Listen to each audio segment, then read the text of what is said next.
ശവകുടീരത്തിൽ പ്രത്യേക അലങ്കാരങ്ങൾ പാടില്ല. ഫ്രാൻസിസ് എന്ന് മാത്രം. മാർപ്പാപ്പയുടെ മരണപത്രം പുറത്തുവിട്ട വത്തിക്കാൻ. നമസ്കാരം, കൊട്ടാരക്കര മീഡിയയിലേക്ക് സ്വാഗതം. ആഗോള കത്തോലിക്ക സഭയുടെ പരമാധ്യക്ഷൻ ഫ്രാൻസിസ് മാർപ്പാപ്പയുടെ മരണപത്രം പുറത്തുവിട്ട വത്തിക്കാൻ.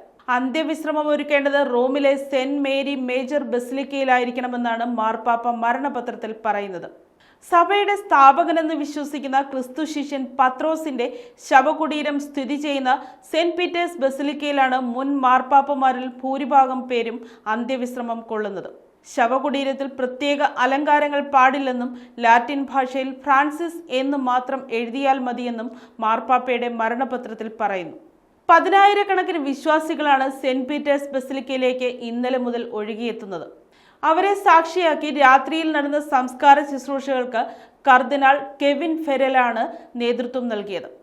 അതിനിടെ മാർപ്പാപ്പയുടെ മരണകാരണം വ്യക്തമാക്കി വത്തിക്കാൻ വാർത്താക്കുറിപ്പ് പുറത്തിറക്കി. ഹൃദയസ്തംഭനവും പക്ഷാഘാതവുമാണ് മരണത്തിലേക്ക് നയിച്ചതെന്ന് വത്തിക്കാൻ അറിയിച്ചു. ഇന്ന് വത്തിക്കാനിൽ കർദിനാൾമാരുടെ യോഗം ചേരും.